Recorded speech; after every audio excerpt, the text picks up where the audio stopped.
Welcome, everyone. My name is Peyton Lauderdale. I'm one of the co-founders of Gathering Hope, and today I have Dr. Cindy Haggerton with me. She is, we have known each other for quite some time, but it has been a long time since we've had a chance to sit down and visit with one another. But I'm so glad you're here, Cindy. Thank you for coming on Slaying the Stigma this morning. Thank y'all. It's such an honor. Yeah, this is so much fun to see you. But I really want to just quickly jump into your story. I know a lot of it, but I'm so excited for you to share your story and Evan's story. And so if you would just tell us a little bit about you, about your family, and then you can jump right into your story after that. Absolutely. So Peyton alluded to it a little bit. It's been a while since we have sat down and talked, but the reason we know each other is that she was a patient in my chiropractic office and birthing her son, James, which I love that our whole connection is off of our boys who aren't here. Yes. Those are always like super special. And so anytime you can say their name and their story because they're not here to tell it, it just does something to mama's heart. And those of you who are missing your children can understand that. But it makes me super emotional. Just talking about I was like, I almost sat down I told Carol this morning, I was like, I think I just need to bring tissues in there. I'm fairly certain I'm going to cry today, but maybe since I've said it, I won't do it this time. I don't know. Well, here, I'll do it for both of us. So there's that.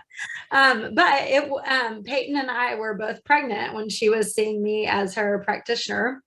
And so just kind of crazy how the Lord, like constantly, and whether it's with Evans or just other parts of our story, you get to a certain point in life where you look back and you just really see that the Lord cares about the details, and he weaves so many of those together so many times when we don't even see it until, we're looking back, and have to be, intentional to see those places, because in moments when you can feel like, hey, am I, neglected or not cared for because of the way that the situation turned out? Just looking back and seeing his fingerprint on all of the details, not just some of it. And so that's really how Peyton and I's story and why we're sitting here this morning. And so Evans, who we're specifically speaking to, was my husband and I's third. And so at the time, our oldest, Harper, it's my maiden name, he's a boy. We have to apologize with all these popular Harpers. It wasn't a popular name when we named him that. And then it gains popularity. I have an Olivia, so I totally understand. I'm constantly explaining he's a boy. But anyway, he was 5. And then Ellington, our daughter, was 3. And then we were pregnant with Evans. And the reason, besides just birth order of mentioning where things were at, they play a huge part in the story and how the whole pregnancy played out, because their pregnancies, in addition to being a chiropractor, which is why Peyton was in the office, I'm also a midwife. And so I had birthed them both at home, and pregnancies had been easy peasy. And at this point with number 3, you kind of know how your body works. And so there was nothing in the moment that made me, or actually who were my colleagues and my business partners, be like, we should do anything different with this pregnancy. And again, just the Lord on stuff, because had we looked into things, we didn't have sonos with the other 2, just because I had seen moms go through that and just how they couldn't, enjoy their pregnancy and put different fears on labor and birth and stuff. And so I felt fine with those choices, and wasn't doing it in a haphazard way of it wasn't pie in the sky. I knew sometimes that there were outcomes that weren't favorable, but it was just really choosing to be in the moment, and felt even more peace off of that because of how the other 2 had gone. And so he was our third. And then obviously, I'm sure we'll get into more of the story a little bit, but he had a genetic condition, which again, had we had scans, we would have found out about, but we didn't know because nothing kind of teed us off to the fact that there were any issues. And so the pregnancy was easy peasy.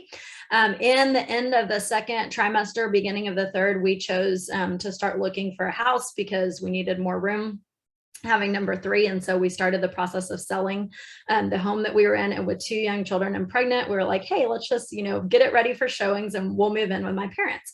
And so obviously that was just, you hear the story and you're like, okay, that's stressful. And so with that stress and then the working, I was still, going to births and stuff too. And so full-time chiropractic practice, and then on call for my midwifery clients. And so in that stress, I started, never had before, but it was part of his condition, which again, did not suspect anything, just kind of played it off to life is stressful right now. I started having some early labor stuff, which if you've ever been on bed rest, and I I'd put my patients on bed rest before, but in my mind, I was like, you're crazy. Why are you like being lazy and, having other people take care of your kids? But every time I would everyone get else up, but us, right? Like, right. Right. So every time I would get up, I would start contracting again. And so it was like this whole pull between my mom mind and then my practitioner mind of like, I should be doing this. I need to be doing this. And so in the middle of all that, things weren't really improving on the early labor stuff. And so Jim Bob and I, would kind of discuss it, and things were stressful. Living with parents, just all the emotional components of that, besides the physical stress of moving and caring for two young children at this stage of pregnancy. And so all of a sudden we get a call when I was about 32 weeks. And at this point I had walked Peyton through her story, and I can touch on a little bit of how that looked without having like close up perspective at this moment, because I had never been really close with somebody that had lost up until this point. And anyway, we get a phone call from Jim Bob's dad, and they were out of state, and his mom was like, hey, the situation's dire. He has this blood infection. They're not, giving us a prognosis either way, but I just don't feel good about this. And so immediately, you just go off to like, we're in the stage of like caring for our parents. And so I was like, fly out of state and take care of your dad. We know how I'm going to be. Everything's going to be fine, because I promise you I'll stay down and you probably won't be out of town that long. Right. And so he flies out of town, and just, again, I'm chalking it up to stress, because now he's gone. The contractions are increasing, and he's gone for about a day and up at the hospital with his dad. And I can remember texting him, and I was like, man, these are making me like, these contractions are making me really scared for labor, because it's bringing me to the reality that I'm going to have to do this again pretty soon. And I don't remember them being this bad. And he was like, oh, well, they say, Braxton Hicks gets worse with everyone, just stay down. And so as the day went on, I can remember like the pain was getting worse, and I really wasn't able to function. My mom had come over and like taken the kids out and stuff. And so at one point I picked up the phone, and he could hear me apparently on the phone, like breathing. And we've been through 2 at this point. Yeah. And so he calls my midwife, who's also my business partner at the moment. And he was like, I need you to go over to the house and check on her, because it just doesn't sound right to me. And so they leave. They were on a date, and they come over, and she checks me, and she's like, the number that she tells me that I'm dilated to and how she's watching me is pretty much active labor. And so she's like, we can make a call at this point, because we all knew that it wasn't legal at almost 34 weeks to go forward with our plans of a home birth. And so she said, we can try to get in the tub right now and see if things will slow down. But because of where you're at, I think we should call the midwives at the hospital, which that was just another total miracle, because their rules and regulations had changed to where it was the weekend. And so if you didn't have an established file with them, which I didn't, had a relationship from a professional standpoint with them, but not, an established patient, because I was going to home birth, and that's what I'd done before. And so I didn't need, their services other than backup stuff. And so she called them. It's a whole practice. And the one who was on call was the midwife that I had done some birth with. And she was like, bring her up immediately. And so we chose to go into the hospital. And so the midwife's husband, and they're still dear friends of ours to this day, was a retired paramedic firefighter. And so he drove crazy with me in the back seat. I don't think I knew that. Yeah. And so got to the hospital, and my midwife had actually lost her adult daughter the week prior. And so just a lot of stress, in families. And that's the hard part about birthing with somebody that you have close relationship with, because you can't hide things, and you read all of their emotions. And I had, been walking with her through that stress, thinking that we had quite some time before I was due with Evans. And we didn't know he was Evans, because we hadn't found out the gender with any of our babies. And so as they're wheeling me up in the wheelchair to go up to the birth room, the midwife and the nurse, Stephanie, who's also in real life friend nowadays, which is really fun how the Lord works that out to have a relationship with her. I look at them and I'm like, I don't come here. And they're like, why? And I was like, because you have drugs. And they're like, well, you don't have to take them. And I was like, no, I want them. That's why I don't come here, because I want your drugs. So they're thinking like, I love you. Mom. But I'm like, no, I avoid these places because I know myself. And so we're like, having this whole joke. And it's like that thin moment between like, hey, you're about to be Yeah. a totally changed person and Yep. you have no idea. And so, you know, we're joking and I'm like sniffing my peppermint oil to try not to throw up, which should have clued me in because I joke that with my pregnancies, I throw my babies up instead of pushing them out. And so like all these signs are like, you're in labor, you know, but we're all in denial because I'm, you know, just preterm, like we're going to go get this stopped because when she had checked me at the house before we got in the car, even though I was active, it wasn't that far into labor. And so we get up to the room and they're like, you know, undress, change into your gown, whatever. And I'm having to stop between contractions and they check me knowing that my husband's out of state and hey, we're just going to assess and see what's going on. And the midwife, who again, I have relationship with, the hospital midwife, looks at me and to everybody and she's like, she's complete. She can start pushing. And my home birth midwife knows, you know, from our friendship and having been on the phone with my husband and stuff, that he's not there. And he's like, she looks at me and she's like, Cindy, you can just breathe. And so obviously like we're all out of it because like there's no breathing and holding on until he gets there with how these contractions are coming. And like baby is very low. And the nurse midwife looks at me and she's like, no, you need to push. And so I was like, okay.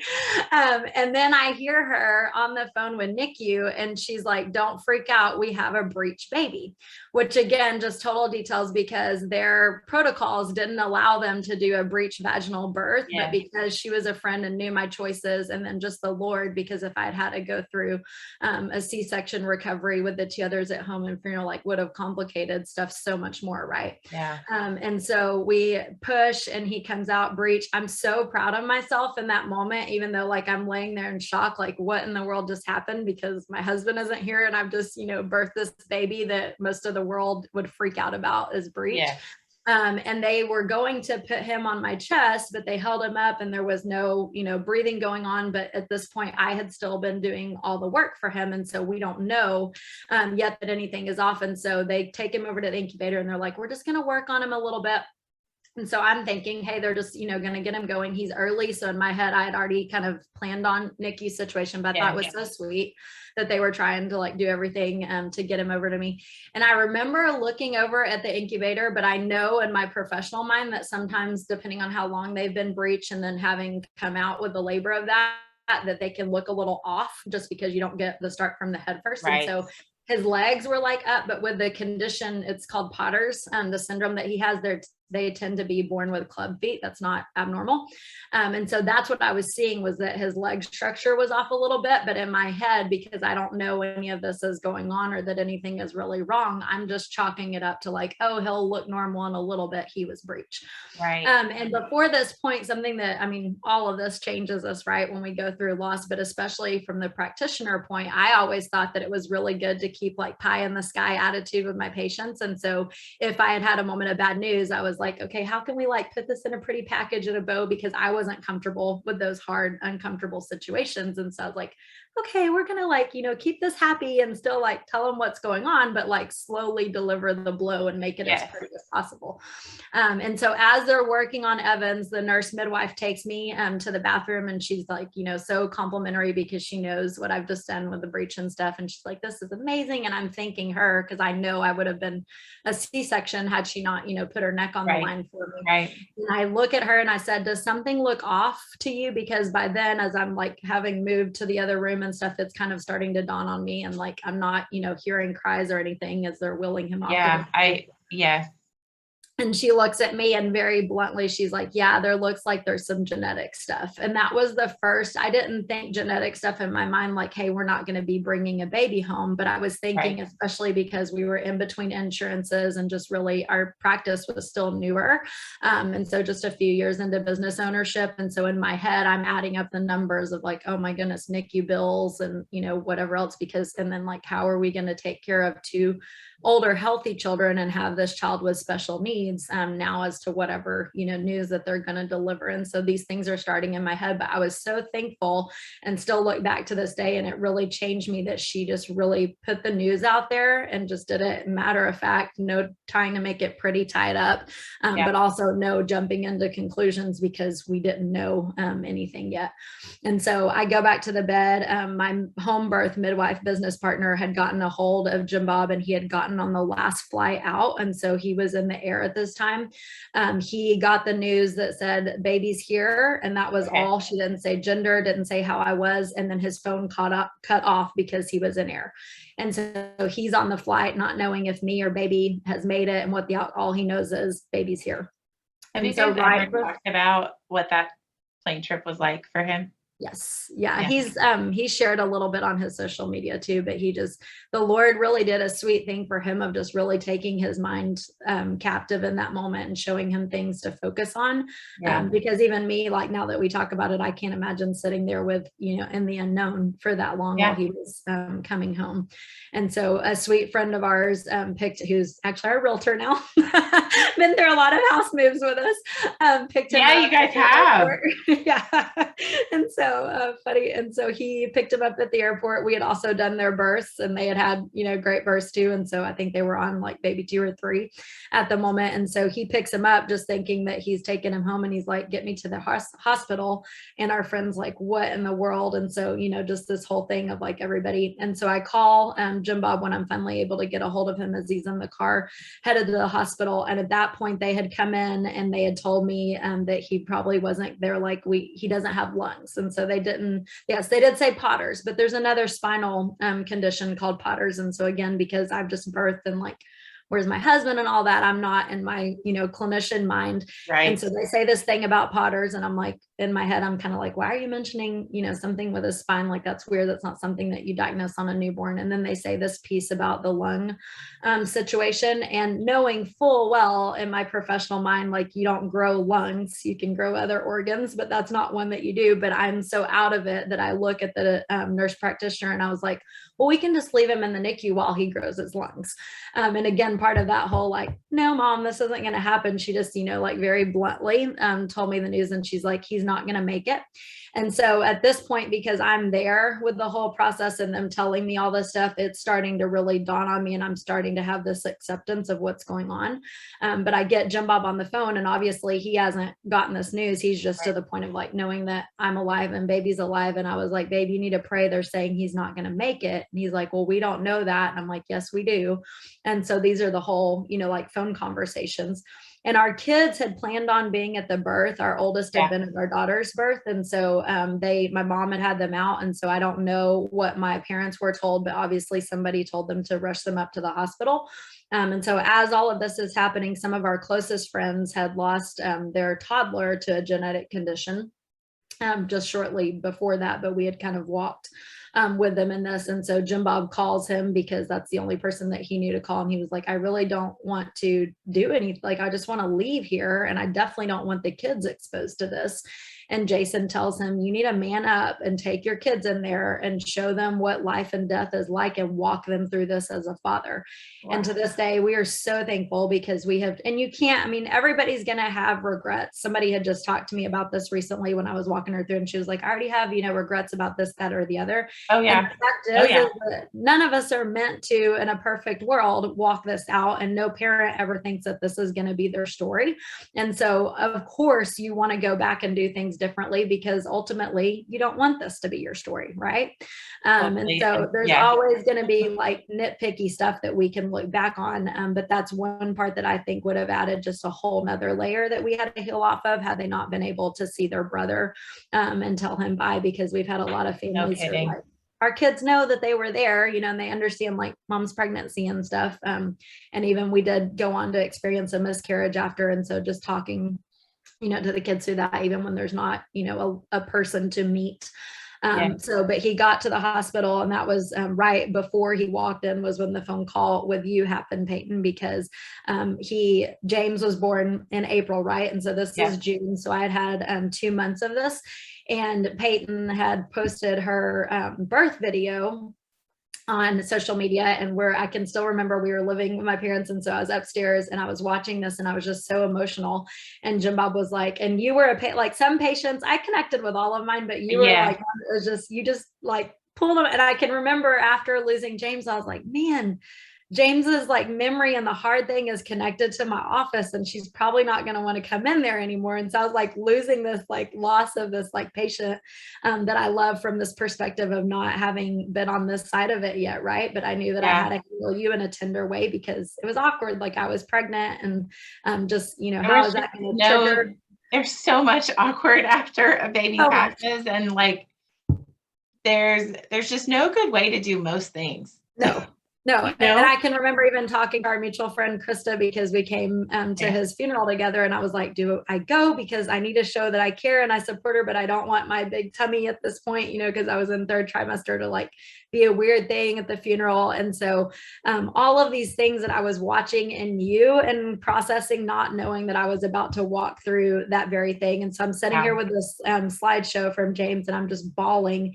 And Jim Bob's like, what, and I was like, I just can't even imagine. Like I'm here and that, not, and he's like, yeah, I can't watch it because that's just, he's like, my heart just goes out. And so we were already like grieving with you guys for that, like having no concept. And then just, watching like in the funeral and just how you handled things, and just Krista and me, and like our hearts breaking for you guys with that. And so as I'm sitting on the bed, I'm like, okay, I know that there's things that we tell patients to do in this situation, but I need to make sure that I don't miss out on anything. And I could think of no better person to call than you, because I was like, this is so fresh to her. And if there's anything that I can make moves on that I won't have to regret, then I want to know. And it was just interesting that Jim Bob had done the same thing with Jason. I was on the phone with you. And so when he walks in off of the plane to see me, I had you on the phone just asking me like, what do I do? And you're like, what is, and it was so awkward to call you, but I just couldn't give up that. Like, I was like, this is worth going through the weirdness. Forever grateful that you did.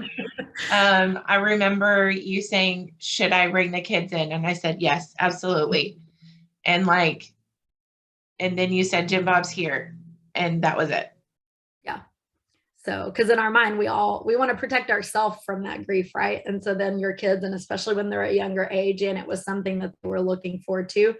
And so now he came back, they wheeled us down to the NICU and stuff. And I can remember like, it was just so weird, seeing your baby in this situation where you've never like been in that hospital room before, and you're expecting a home birth, and then like these two worlds of like you can simultaneously feel stuff, but you haven't been told that enough yet.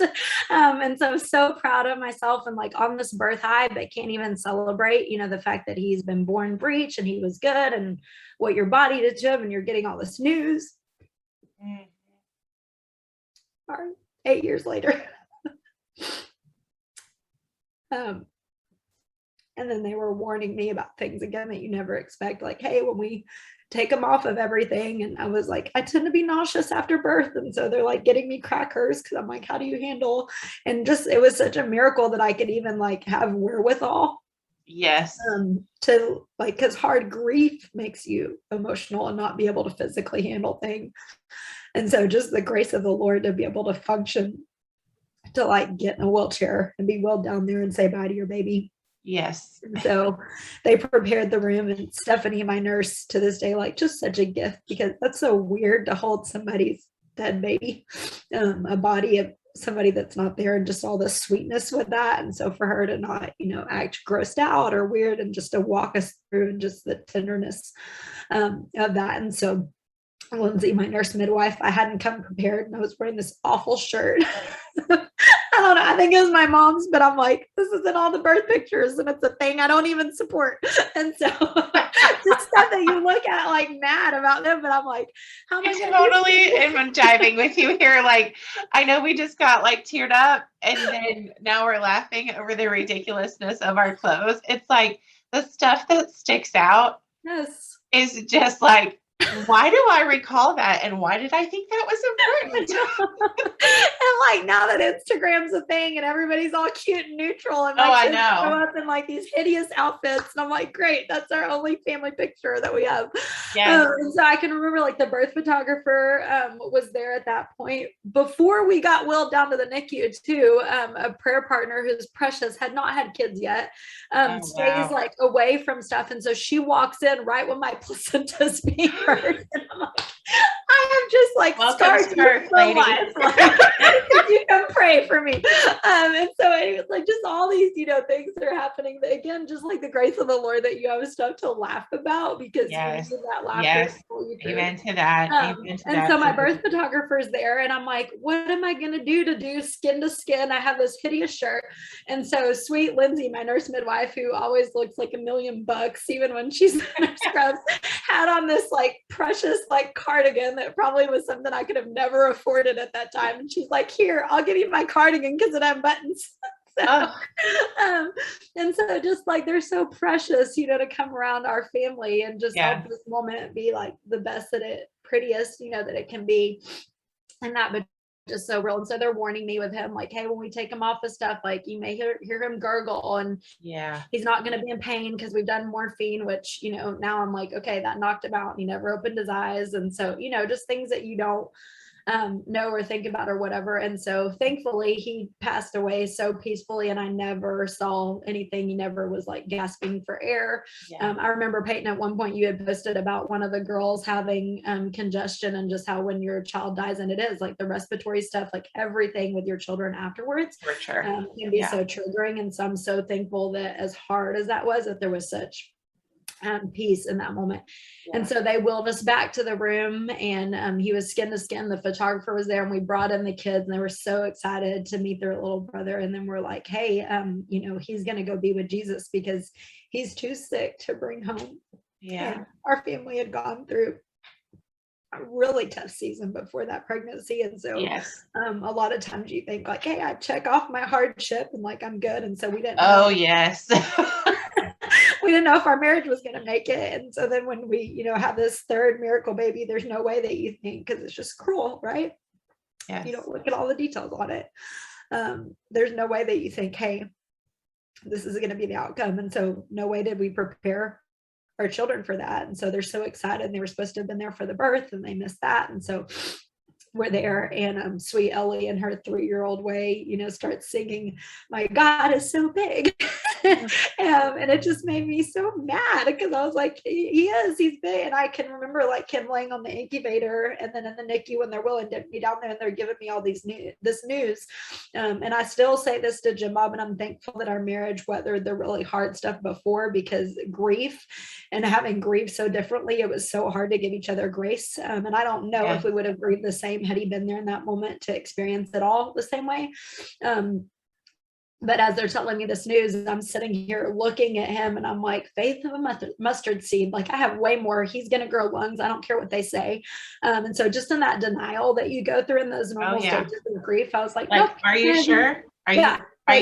Are you sure that you're sure that you're sure?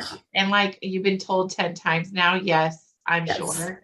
And still like, you can't, we're not meant to process that kind of trauma. I don't think.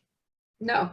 And I'm like, they haven't walked, like people could have given our marriage the same diagnosis and it survived. And so he's going to get up off that incubator and like totally, blast it. Like, we're going to get our miracle. And of course, as Jim Bob's getting this news, like on the plane, in the car, not there to see it, he's like much more processing in a way of like finality. And I think too, just there's grace on the spouses to grieve differently, because if we were both down like I was, there's no way, we could have functioned for like a business and the other kids and stuff, but that was still like crazy hard, on our marriage. And so sweet Ellington, is like singing over him and all this stuff about how big God is and the things he can do. And then at this time, it's like hitting me like, hey, he's not coming back. And I'm, going through that whole frustration of like, you can change this. Why are you not? Why are you not? You did this for our marriage. Like, why are you not doing this? And so we spent time, like getting all the pictures and them saying stuff, and family and friends meeting. And we had friends come up, and they're, doing prayer over us, and it was super sweet. The poor hospital chaplain walks in, and there's like more pastors in that room, because I'm a pastor's kid. And then like my friend's dad, and she's like, okay, here's my card. Just let us know if you need me. And so the whole thing, it was just, like super sad to be the ones like making people walk through this awkward, hard situation. And so I can remember we had spent time with them, and then I'm like, how do you hand your baby over to somebody knowing that this is final, but yet you want to get out of there because their temperature starts to change? And like on that whole regret thing, I wish we had known about bassinet but then I'm like, okay, who, wants to stay in here longer? And like, at this point, I'm pretty much recovered from birth because things have been easy peasy there. So it's like this whole weird dichotomy of like physically feeling totally fine, but then like emotionally, you're just drained. Yeah. And I can remember just thinking like, okay, we leave here now. Somebody had taken our kids to spend the night, with friends and stuff. And so it's just me and Jim Bob. And I'm like, how do we do this? Like, you just leave here and you leave them there. And, we don't know anything about funerals or like what the next day is going to bring. And it was dark at this point because it was night. And I was like, the sun is never going to shine again, like literally. And even if it shines outside, like my whole world is so dark and I'm never going to be able to grin and like really mean it. And that thought, I was like, this is just like the worst. And I literally, had I not had 2 kids and a husband that were depending on me, like I was ready to die. And death had always scared me, but now I'm like, there's nothing for me here other than you guys like needing me. And so I'm not selfishly going to do that to y'all, but I'm done because like, what's the point? And so we go home and our friends or the ones that had lost the toddlers were already waiting on us at the house. And so they come in and they tuck me in bed and I'm like, this is so weird. Like there's this other man that's not my husband in my bedroom. And like, we're all just sitting there like crying and like, they're like, we're here for you. And I'm like, I can't believe that we've just come into your world of like, now we're walking this out too, because you had always been, these far out people. And so our marriage counselor had texted us that next morning and I was like, can we please be done with you? We like checked you off the list as passing and now you're here to counsel me on death. Like, how is this real? Like, why are we processing another trauma with you? And she was like, I will go to the funeral home with you because Cindy can't. And so she was just there to like walk. And so many people were just there for every need. And like the movers show up and I'm sitting on the couch in my diaper with no baby, and I'm like, how do you explain like to the world what you've just been through? And I think you've said stuff too on like your comments on things. We had a guy show up who was going to work on stuff and he had been a family friend. And so Jim Bob like tells him the news because he hasn't seen us. And he's like, yeah, I lost my dog, like last week. We're like, yeah. And then you just sit there in that awkward, like, I know you don't mean anything by this. And I know you're trying to relate to me. Actually, I didn't know that at the time. I know that removed now in 2022. Right. But in 2014, I did not understand they were grasping at straws to try and relate and understand what I might be going through. It just made me mad. Yes, it does. It's maddening. And then the other side of it is like, but I don't want you to understand because you don't want anybody. No one can understand me. No one can understand me when you're, Right. Yeah. And so you sit there in that awkward, like, thanks for trying to be understanding, but I really want to punch you right now because it's so not the same. And so just, all these feelings, right? That was June. And so his due date, when we were thinking in our head, guess date, always guesses, right? Was August 1st. And so then there's like that whole weird professional mom conversation of like, okay, we were doing this because we wanted to grow our family and we're not done with kids, but then like, how do you, and this wasn't a miscarriage. And so do I wait the 3 months or like, and then like, I want to be emotionally healthy for another kid. And so we're having, that whole weird processing stuff while moving into this house that we had literally picked out and done on the timeline because we needed it for our next baby. Right. And so just, so many things in that. And that August 1st due date comes and I start my first postpartum cycle. And I was like, Lord, that is crushingly cruel. Biology can just be so cruel. So cruel. And so I remember like all going through the whole like milk thing and drying up. I didn't have, I think you and I texted about that. Like I didn't have the emotional bandwidth to pump and donate. And so I'm like, let me get that done. And so like you move through that process and then, okay, now I have, my period to remind me like he's not here, but we don't know, like what we're wanting to do with this. And so it takes us after that and kind of hormones and just working with people, it takes us a full year about to get pregnant again. And that first pregnancy, I always had done my lab work just because the mean doctor side likes to know what the numbers are looking at.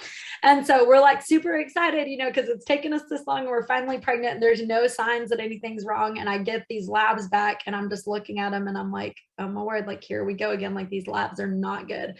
And so I know like a handful of moms who have had a baby with these labs, but I pretty much like know the news that's confronting me. And so I just remember like praying against all odds, and then like bleeding starts with that again. I'm like, nope, I still feel like there's a baby, you know, just that whole like denial, like I'm gonna fight this anxiety and this fear of stuff. And so go through full miscarriage on that. And so I'm like, what in the world?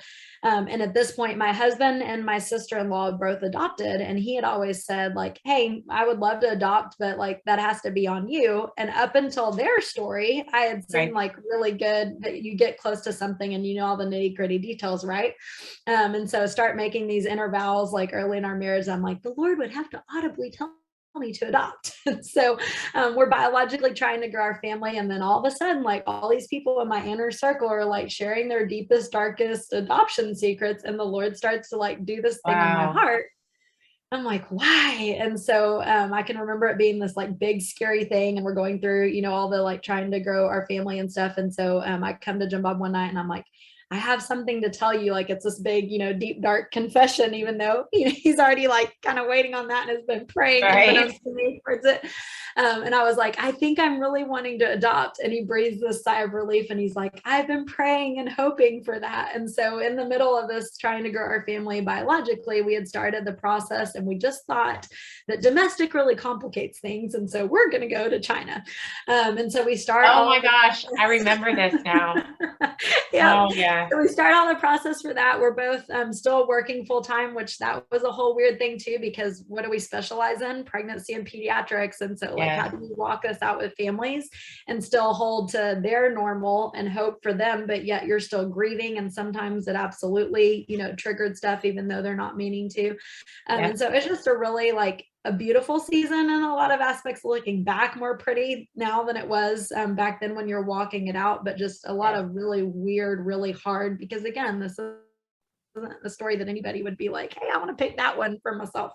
Even though like the real of it may look like that now, but as you're walking it out on the making the picture to picture, it doesn't look that way, right?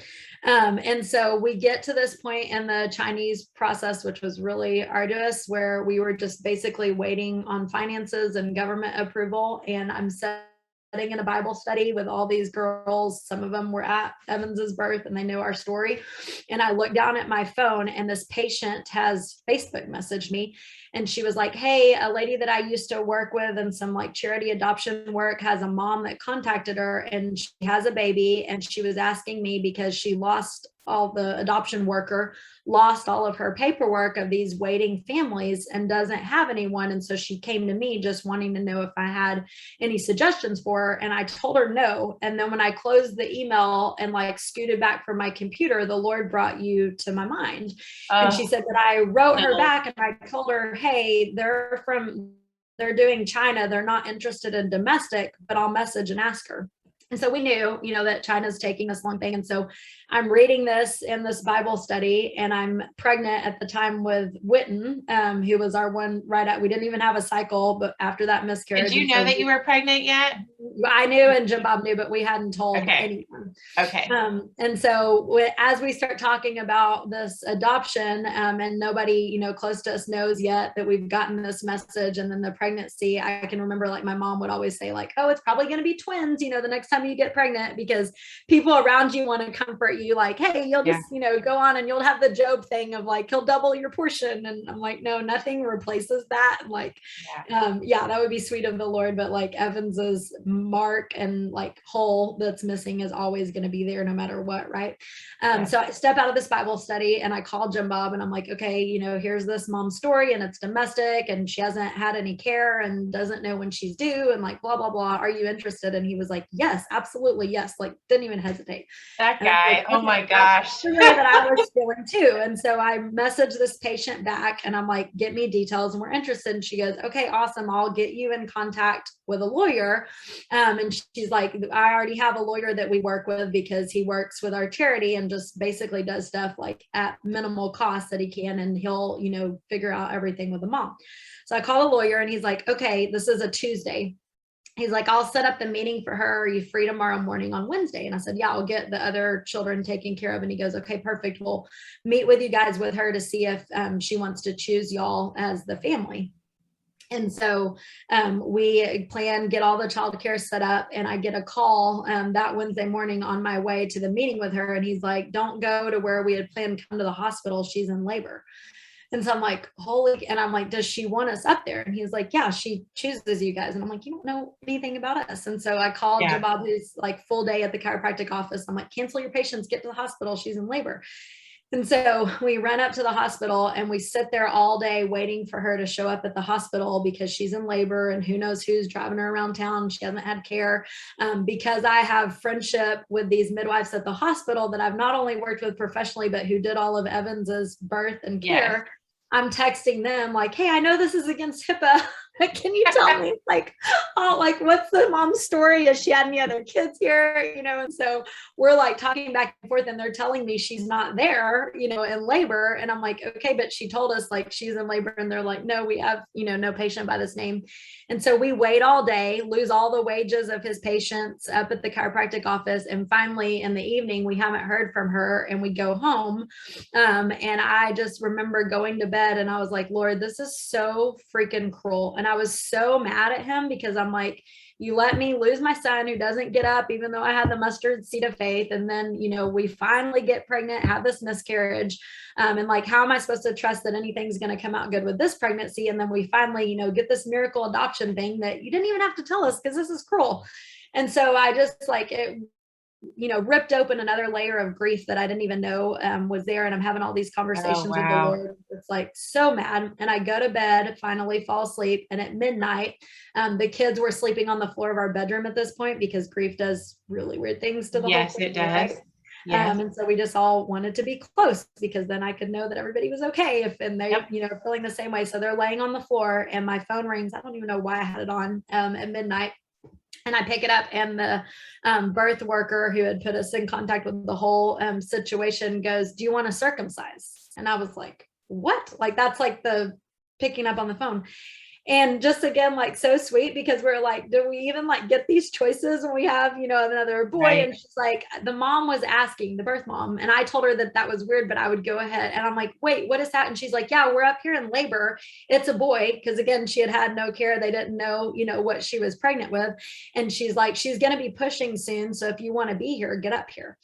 And so I call our birth photographer who had done Evans's birth and who is yours too with James is a friend. And I'm like, can you get up to the hospital? She's in labor and we would love you to document this. And she's like, absolutely. And so we're driving like crazy, having woken up, the littles in the middle of the night. And they're like, what are we doing? And we're like, we're just going to help this mom out with this baby.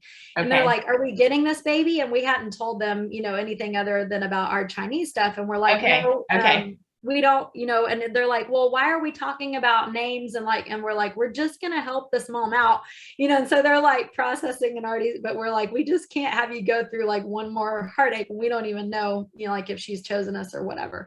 So they went to the hospital with you. Yeah. And so my parents, the birth photographer, my kids, and so we're all waiting in the waiting room. Evans's nurse, Stephanie, comes out and she's like, kind of giving me reports because the birth mom doesn't know us. And so she's like, I don't want them in the birth room. At one point, somehow our names came up in the birth room as to who the family was that they were looking at adopting this baby. And she said all of the birth workers in there stopped. And she's like, what, is that a good thing? And they're like, yeah, we know them. And so, a lot of them had just walked us through the year prior, Evans, and Right. then now, we're sitting here waiting on her to birth. And so she births in the early hours of the morning, and they bring us back there to meet the baby. And so the whole, family goes to meet him. And I walk up to her over in the bed after she's just labored, and she's like teary-eyed, and she goes, "I'm so heartbroken for me, but so happy for you guys, and that I can be, a part of this, part of your story." Wow. And so we just had a short conversation. She chose not to hold him. And so we were like, "Hey, Okay. he's in the NICU and you can hold him at any point." And she's like, "Okay, we'll see what we do with that." And so 48 hours passed. She never called down there, never went in. And so we basically took over and were parents right from, moment one that he was our side. And so Texas requires them to wait 48 hours so that they're obviously not making a decision after birth and all of that. And so they both, mom and dad, signed over paperwork right away. And so it just went as smoothly as it could have possibly done. And we didn't have a case study ready for domestic, but because we had done all that China work, it was all in place, and the lawyer just took everything over. And so he was wonderful. Yeah. And so he went into labor a year from the date of Evans's funeral, his memorial service, which we called a planting because I didn't want to have a funeral for my baby. And so just a full year, again, just seeing the Lord's detail on that, and then was officially ours. And so that was our tater tot. And then 7 months later, his brother Witten was born. And just the grace of the Lord on that too, because if you've ever had a pregnancy after loss, I think without newborn stage occupying me, like my anxiety already was at such a high level. And so just having him to take care of and be the way that's how my thoughts were occupied and could be taken captive, with a newborn versus worrying like what the outcome of pregnancy was going to be. And we did with Witten's pregnancy, we chose to go a different route. So we're like, we'll do a birth center this time because we haven't experienced that. And we'll go ahead and find out gender for the first time. And so we found out gender from a sonographer who's like awesome professional, and we're going to have a girl. That was so like crazy. Because y'all had never done anything like that before. Yes. And it was even like my birth team before, because they were personal friends and business partners, like that was hard on them. And I was like, this by no means means that you did anything wrong or I don't want you there. I just mentally need such a different picture for this. And so so they told us that he was a girl. So the kids are like celebrating that, and so they all come up to the birth center for the birth, and we have pictures of like Tate, our adopted one, like crawling around in his bib, and later on me nursing the new baby Witten and feeding Tate his breast milk in a bottle. And so like just the whole like precious craziness of it all, right? And so his birth goes great, and he comes out, and Jim Bob, my husband, catches him. And again, I've I had a professional relationship with those birth center midwives, but at this point, like I had a close friendship with them. And so I can read their cues really well. And so he pulls Witten out from the tub, because we had a, birth tub. And I see this look on Jim Bob's face, like he goes white and his face drops. And I was like, what is the deal? And I don't know what I was thinking that he was like evaluating some birth stuff, but then all of a sudden, like these thoughts are occurring quickly. And I'm like, but wait, he doesn't like normally come to births with me. So he doesn't know like why. And so I'm trying to figure out like why his face is looking this way. And then he's like looking at the midwives. Well, what had happened was when he picked him out, we're thinking girl, because that's what we've been told, by the sonographer, late in pregnancy. It wasn't like we think it was like a whole God part of our story, because nobody should have. And she's like, I don't, call it wrong. And so when he holds him, he's holding scrotum, but because he thinks it's a girl, he's freaking out, because he's like, oh no, we have an emergency. Like there's intestines or something in my hand. We're about to go. And I'm like, has a deja vu. And so he looks over at Carla, our midwife, and she looks at the nurse and says, it's not a girl. And then all of a sudden, Jim Bob like sees her mouthing, and I'm like, what are you talking about? And then it like all hits us at once, and I like open his legs to see boy. And so at that point, the Harper, our oldest boy, is on FaceTime with my sister who's out of state. And he's like, yes, because he thinks he has prayed in the miracle of like this girl switched to a boy. My daughter, who's so anxiously awaiting her sister, starts bawling. And so we hire a birth photographer, even if you think you're not going to like the pictures. Cause like I have the so Evan true. situation of like, I'm so thankful that Natasha was able to document the only pictures that we will ever have of him. But then in this case, like hilarious pictures, right? Of this whole Yes, thing. Like, they were so and just good. the sweetness of the Lord of like, it would have been so different having a boy and a girl 7 months apart, but having 2 boys and just being able to continue to look at that. I'm like, okay, your thumbprint is all over this, like shouting, you know, that you knew this was going to be their story. And so we come home and just life has not stopped being crazy. No, I was about to say, like, y'all wouldn't have had it any other way. Like, ho hum, oh, it's a girl, yay. Like, that would have been like, that wouldn't have been Haggerton style, you know? Yeah. And the funnier part about that, which you probably heard, like as I'm walking up in the birth center, and again, just in denial, because like when I called him, I'm like, oh my, like you don't want to, after you've had a baby, like get to that process of the part where you like had the hardship to say goodbye, because like we have to cross this to rewrite a different story, but yet I could be crossing this and writing that same hard story again. And even now subsequently we've had Baker, our number 6, baby 5 at home, who was our big surprise. And even after having Witten and then her being another one, and those outcomes still being different than Evans, like every time the hardship doesn't end, right? Because I'm no longer in this, especially coming from home birth person or midwife who most of the time saw great outcomes. When people did A, they got B, because that's just how the world's supposed to work. But especially, you know, in birth, I had this whole little bubble.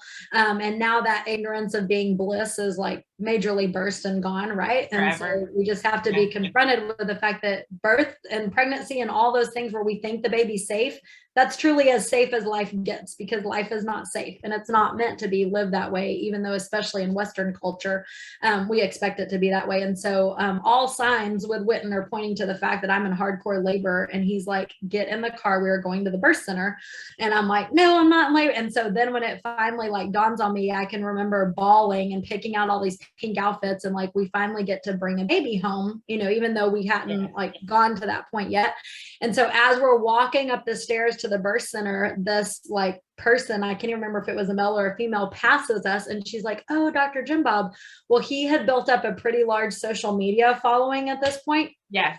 And so I was so mad because I'm in transition. I'm like, seriously, like I can't even go to the birth center and you're not be known. And like, now you have to talk to people while I'm like trying to labor, but I'm still thinking that I'm not in labor, but these like thoughts should have been like, you're not signing autographs right now, Jim Bob. We have other things to do. Why am I angry that somebody knows him? But what was so funny was whoever that was related to the person that was in labor in the other birth suite. There's only 2 birth suites. Okay. And they didn't know what they were having. And so they had brought a girl outfit and a boy outfit. And so when Witten comes out as a boy, we have nothing but pink there, right? And so my friend, the only one who knew the McCrae name for our girl, brings us a girl blanket like as he's coming out. And so just hilarious, right? And so Jim Bob gets online to like tell this funny story, like baby's here and it's a boy. And they see it in the birth suite next door, and they had just had their baby, but they actually had a girl. And so they come over and they're like, here's our boy outfit, so y'all have like nothing to fit him in. Sweet though. So sweet. Just like, you know, such redemption from all that, and not that there hasn't been plenty of hard after along the way, but those stories of, again, like I said at the beginning, of hey, the Lord knew and he sees and he carries, and sometimes those feel easier than others. But he's in the details, and there's a lot of sweet along the way if you're willing to stop and acknowledge it. He is so in the details, and I wrote that down, details weave together.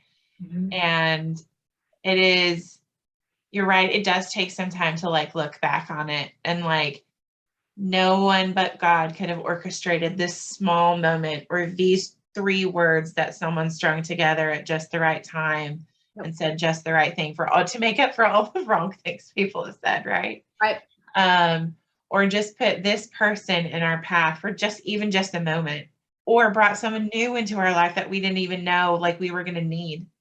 You know, it's just amazing how the Lord does like redeem so much Yeah. for us. And that's why when you're saying like, thanks for your story, we are vocal about it. I haven't gotten super involved in organizations like you have, just because that's been a different part of my grief journey where that was just Right. really hard for me to acknowledge that I'm part of this club. But we will tell, whether it's our adoption story or our marriage story or any of those like pain points, where we can point out the graces that he has brought out of that, because I'm like, just stay the course, because if you don't stop and you really are intentional at looking at it, he will bring goodness out of that. And the fact that he can use our pain, not as an offering, but like something that we can put forth to bring some beauty in somebody else's story, or like, sometimes we're just grasping and like, where is the value? And because I can remember like people looking back, whether it was a miscarriage or a stillbirth or early child loss like ours, or, with like our parents who had lived a little bit more life with their children before they lost them. And so many of all those in different stages would say like, oh, I'm so proud, that he was my son. And I can remember that statement making me so angry, because I was like, no, if I'm really being honest about it, like, love you, Evans, but I would be great if you like weren't a part of our story. And I don't know how I can find pride in you being my son when this has brought so much of what I didn't know into my life. And it was just hard. And so for me, that was a statement that I couldn't identify with right away. But in that, I can look at like, okay, in the big picture of things, and if I have an eternal viewpoint on this and not just in the pain of the here and now, what has he done with our story with this? And there's so many things, like I probably, wouldn't have these other kids after him, nor look at all the kids that I do have in light of how I do, or life circumstances, if it weren't for him. And so even though a lot of like what I love and am proud of and miss are the things that I, knew of him in pregnancy, or that I think in my mind would have been of him, I can be proud of the fact of like the parts of his story that have made our story different in a good way, if that makes sense. Yes, absolutely. Absolutely. What do you think has been the most surprising part of everything that you've been through up to this point? What do you think's been the most surprising part of your journey? You're like, that's another podcast. Hashtag all of it. Maybe pick 2 or 3. Yeah, I think the stages and how they can look so different, and how time, you'll hear like time heals. No, it doesn't. Intentional time heals. And that length looks different for everyone, and how the healing comes about looks different. And so that has really surprised me just in the walk of that. The big one, just that we don't get to check off like, hey, I've been through a hardship, I'm done. Because before this, and just that, you can do everything right under my own entitlement has really surprised me too, because fact is, tell me more about that. I think I went through a real season of like, hey, I've gone through my hardships, or I've done my good, or I did this, like, why aren't you giving me? And the fact of the matter is, if I have to sit here and be angry about the things I didn't get, why am I not angry about the things that I did get? Because frankly, we don't deserve anything, right? Like the Bible says that we're born sinners and we deserve death. And were it not for his gift, we wouldn't have any of it. And so just the fact that I'm breathing today is a gift, but how much I don't give gratitude for the things that I have, and just expect for those to be there because I'm this or I've done that. Feelings, and not that he wants us to walk through any of this, but just the fact that my disappointment and my grief and my anger towards the things that I don't have should be matched with like gratitude and excitement about the things that I do. Oh, that's powerful. Really powerful. I was praying before we got on today, just about, Lord, help me to glorify you in this conversation, but also help whatever it is find its way to another mom's ears who need to hear that. And I feel like that is one of the things that, maybe it's me, I don't know, but that is something that I think we probably don't talk about a lot, in grief. And I think that I'm just glad you said that. Anything else that has surprised you? I think those are the main ones. Okay. Yeah. What would you tell a mom? And I know that you've just recently done this. What would you tell a mom who's new to this journey? I think the big thing, what I was telling you, because in so much of hearing other people's story, we can pick out things in ours, and that's just how our mind works, right? Like we Right. dissect things. And so just that whole regret thing of like, hey, you're going to wish that you could change everything about this because you just wish that it wasn't your story. But the fact is, there's no textbook for this. And even if there were, the way that you walk out grief and that I walk out grief, even if they're really similar, it's just going to be different because our stories and what we bring to the table and that are different, right? And so just like giving ourselves so much grace with that whole journey and the steps along the way. Yeah. Yeah. It's, I love that you speak to the story aspect of things. You know, I always share with moms that, like you said, we do have a lot in common. And like you and I have a lot in our stories that are common with our third child, both boys, just the semantics of who was there and how it came together and what happened afterwards. They're really similar, but your story is unique. My story is unique. I'm the only mother that James has ever had. You're the only mother that Evans has ever had. And I think that's what makes this, like you were talking about, the beauty that can come from it. Like we can find similarities just enough to help us to hang on.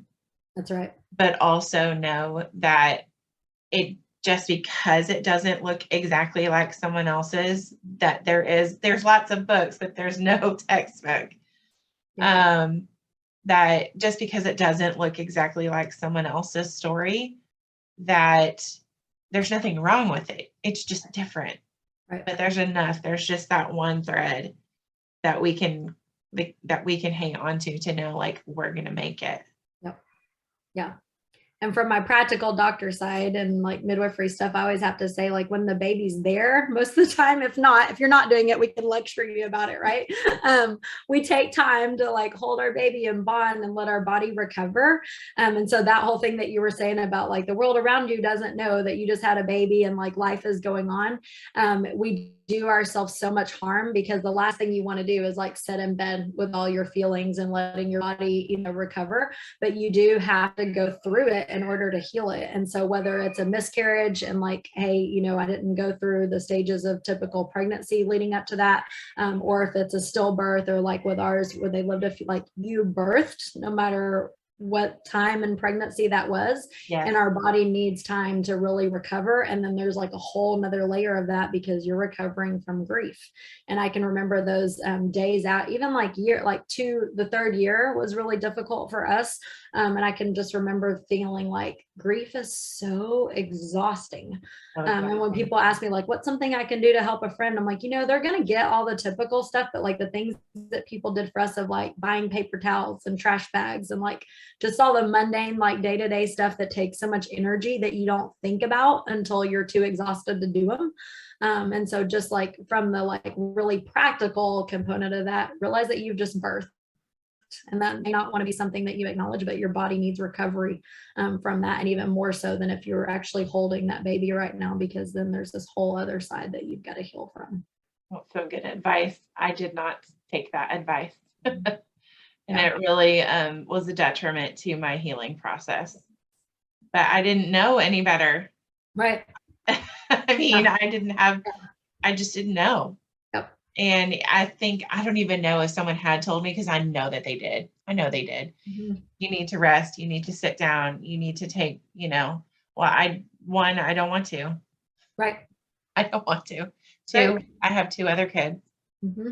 And 3, like, I don't think I would have listened to it anyway. Right. No, I get it, but I didn't get it up until I was walking through it. And I'm like, oh, they want to get out of bed because they want to run from this. Yeah. And I love that you mentioned like year 3 was really tough. Not that I'm glad it was tough. It's just, I think people assume that it's just like 1 year. Like that's the most we can give you, right? Is just 1 year. Yeah. But that year 2 was a real struggle for me. And then, certain ones after that, but it was like the first year that went by, we had this huge celebration on what on his first birthday. And then on his second birthday, it was like my brain finally clicked and was like, nope, he's still dead. Yep. So yeah, this isn't getting better. Yep. We And still have lots to of, do this weird thing of like, do we acknowledge or do we not? Do we celebrate? Do we not? Like, yeah, it's Same. all really hard. Yes. Since this series is meant to give hope and encouragement to moms, but it's also meant to serve as like breaking the stigma, changing the narrative of how we talk about this. What are some things, and I know that you have done this a little bit, but what do you think the larger community needs to know about miscarriage, stillbirth, infant loss? And like, what would you say to people? Also, second part, what would you say to people who want to support someone who's been through that? I think the practical stuff, especially, I don't know, we're in a really like weird season of like feely world right now, right? Where everybody like on social media, they want to be vulnerable and like all that. And so, and that's hard because in the feel stuff, like, yes, there is commonality in that, but all of us are going to process different. And so I almost, as much as I love that we're getting into like acknowledging that component of it, I think we have done a major disservice to the physical stuff and like what I was just sharing with you on that. And so just walking out that practical side and making sure that there's support. When we were going through our marriage counseling, something that I'll never forget, they talked about, and it's basically in referring to like holding space for people. And so they talked about like oftentimes it's the husband, if we want to stereotype like who's one way or the other. And so the wife will often be more comfortable and kind of go towards that whole, like, I want to vomit all the things and like share my day and my feelings. And the best thing that you can do as a spouse in holding that space is like, if I'm the wastebasket, just to sit there and like hold space for her to throw all those Kleenexes. And so I feel like that's where with the stillbirth or, the child loss or the miscarriage, wherever you're at in that, like, if we can do those practical things that I mentioned in the day-to-day of like reminding her to rest and like, how can I support you in that? Because I know being in bed and healing is the last thing that you want to do. And so am I the one that goes to the store and grabs you diapers or pads or sends DoorDash, so that you can do that? Like just those practical things and holding space will let them process those feelings in the healthiest way that they can. And then just remembering like it's something that they are living with the details super loud in their head all day, every day. And so not being this whole, like I was, of like putting it in a pretty bow if I'm going to bring it up, or like, do I bring it up at all? Like, no, it's playing loud in their head. And so don't be afraid to enter into that, even though they're not here. That's still something that's a huge part of their family that they want to acknowledge. And so I know you and I have talked about like even just that whole thing of like, how many kids do you have? And like just, and so I'm like, okay, how do I, honor him and treat him as the child that he is, part of our family, even though his story looks different, with that. And so just simple things like that that have made so much of a difference in our healing. I love that. Cindy, where have you seen hope? And knowing that we'll never fully heal on this side of heaven, like what are some things that have helped you on this healing journey? It's taken a lot more time for me personally than I would have said that I expected in my head before walking this out. And so just knowing if today doesn't look like you hoped or expected, that tomorrow could look totally different. And while our mind may now in this new, chapter that we've opened up want to think, okay, great, tomorrow's going to look different. It's going to be worse. Some tomorrows have been worse, but there's also been a lot of our story of tomorrows of awesomeness that I didn't expect that he can bring out of this. And so just staying the course and letting time heal, but being intentional with that time, because it's not just the time passing by. And in fact, time could have made things a lot worse had I not been intentional. And when I didn't have the wherewithal, whether that's energy or just the know-how, surrounding myself with other people who could pull me to that next day or carry me into that or push me in it. Sometimes you just know maybe even better than I knew myself and what I needed on some of those days to get me to it, but just hang in there, because it is like, now looking back on it, I can see the goodness, but in the middle of it, it was really, really hard to pick that out. And some days I couldn't, but I'm so thankful that it kept our story going and that wasn't the end of the page, even though today, 8 years later, almost, you still see my tears, and it's not, I wouldn't say it's easier. It just feels different. different. Right. Yeah, that's a really It's great not way as to say it. constant. It's not as constant, and the heaviness isn't always like loomingly there. Yeah. But the emotions and the grief of it are still really, really real. Were there any books or websites, podcasts? I don't even know if there were, like, did we have podcasts like about this topic? No, 8 years ago? I can think so. remember like But what were some of, like, was there any like tangible piece that yeah, we could- distractions can get a bad rep, but I would definitely say like work became my distraction. I started really focusing on my home-based business, and lo and behold, that was the very thing that afforded us our adoption. And now that we're able to go and like pour into these causes that we love. And so you don't know the things that other people may tell you. We did a lot of things even in like healing our marriage that I'm like, caveat, every counselor is going to say don't do this, but because the Holy Spirit like told us to do this and we walked that out. And so really hear from the Lord on those specifics, because there's probably a lot of things that I did that you're like, that's the number one thing not to do. So, but we just always kind of beat to our own drums, so they expect it. But yes, I found ways when it was too heavy for my brain to be in that moment to disengage, and that is okay. Like there is a reason why things get compartmentalized, because your body and your brain and all that just know like I cannot be at this level of grief every day, day in and day out. And so there were times with that. I can remember though in the middle of the night going through, I won't say the name because I feel like this person's gone a little bit crazy, but there was a story of a very famous person who I wish wasn't so famous now, because I'm like, yeah, all these years later, we don't want to end up quite like that. In that moment, in that time, it was what you needed, right? Yes. And so, yeah. And again, like we're all human, and like somebody could say that about me now. So whatever, like she's not my jam now, but she was definitely my jam then. And so I can remember she had randomly like blogged a lot of things, and I would stay up at night and I would finally closed my computer at like 1 a.m. But the grief was too hard to let me go to bed and sleep peacefully. And so I would just search the internet, like just grasping it, like tell me somebody else has made it through this. And it helps. So that's what, makes me want to get online when I do and share my story. Cause I'm like, you don't know what mom is going to be grasping. And I didn't want to just survive. Like I had the tools to survive. Survival wasn't cutting it. And so seeing those people that could thrive and stuff. And so both finding people who were like close enough to my situation to be like a me too. Yes, I'm feeling that. But then those like in the moment, they helped me know like, okay, somebody else is in this. I'm not alone.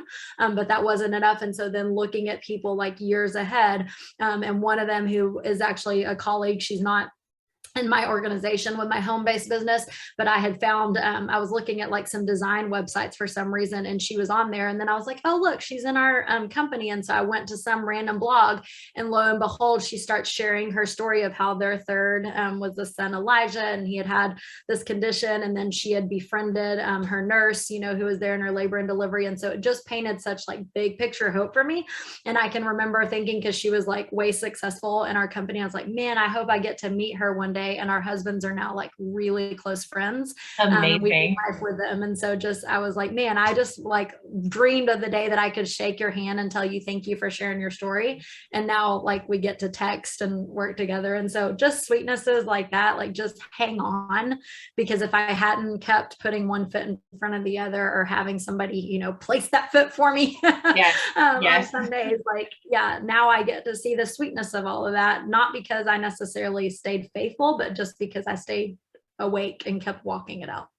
Yeah, beautifully said. If people want to connect with you afterward, how can they find you on social media? I'm on Facebook, and I used to share a lot more over there, but now it's more Instagram. Old dogs can learn new tricks. I said I would never. You're further ahead than me with all your reels. So I'm not there yet. So it may not be like the pretty. So if you're expecting like pretty neutral colors, not there. You know what? I think people really they don't want. I don't think they would necessarily want pretty when they're looking for this. They just want someone who's real, right? I just warn you, like it's a lot of crazy over there. So. But you're on Instagram. Yeah, I see things on Instagram more, and so my Instagram handle is Dr. Cindy H, DrCindyH. Perfect. Cindy, thank you so much for visiting with us today and sharing your story. I know it will impact someone, and just thank you. I pray so. So you're a gift. Thanks for doing this and giving people a platform. Thank you. Yes.